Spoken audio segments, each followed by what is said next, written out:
What's up everyone? So today I'm going to be looking at The Longing, developed by Studio Soothes. The Longing is a strange little RPG adventure puzzle game.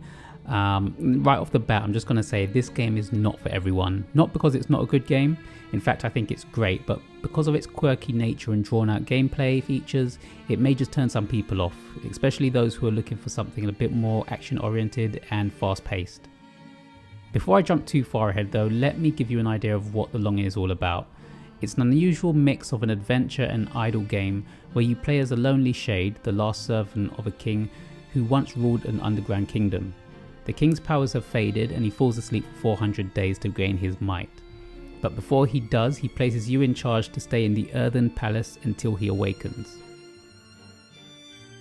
As soon as you start, the game inevitably counts down the 400 days. Even when you stop playing and exit the game or shut down your system, when you return and boot the game up, you'll see that time has passed on the counter that is always displayed on the top of the screen.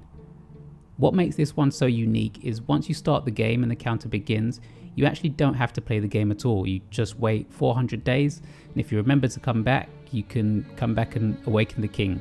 But where would be the fun in doing that? The option is there though.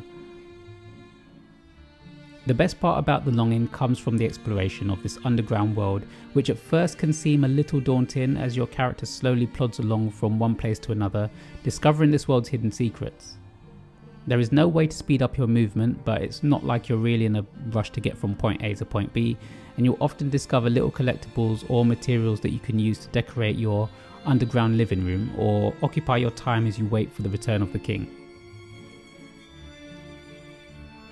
The controls are simple. You use the left analog stick to move the shade around, although I do wish you could use the D-pad.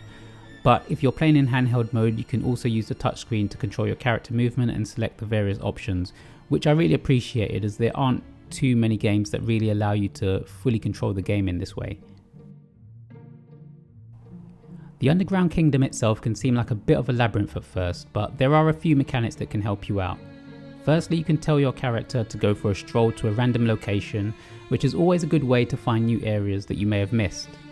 You can also tell him to remember a number of locations, so should you need to return somewhere that you can't quite remember how to get to yourself, you can set the shade on auto and wait for him to make his own way there.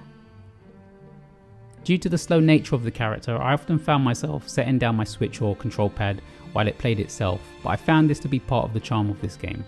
You'll have to remember, however, that you may miss things lying about, so it pays to pay some attention to the game while it's doing this. Lastly, there is also an option for returning home from wherever you are, so again, you don't have to worry about being lost if you've made your way through a lot of different rooms and hallways and not knowing which way to go to get back home. I found the art style, which is done in a classic hand-drawn sketch style, to be beautiful and really fit in with the lonely, atmospheric nature of the game, and the synth soundtrack that accompanies really adds to the feeling of this dungeon-like world. There are time-based puzzles that range from a door that needs to open to a drop of water from a ceiling that needs to fill a hole below so you can get through to the next area. These puzzles can range from anything from a couple of hours to a couple of weeks or even a month, and yes, that is in real time, so patience is definitely the key with this one.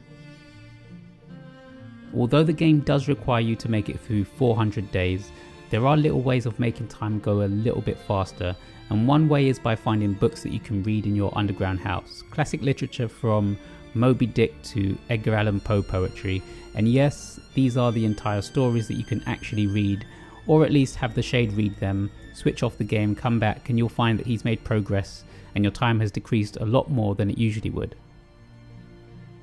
There are so many little quirks and well-hidden secrets in The Longing that it's a game you really have to experience for yourself to truly understand it, and it does it with such effortless genius that you'll appreciate it if you pay attention to this ever-expanding kingdom around you.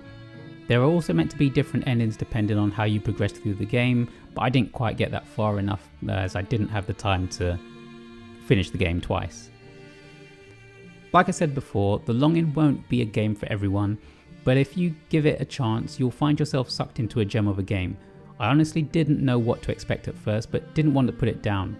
I wanted to see what new places I could discover, or what would happen if I let a spider spin its web and open up a new path.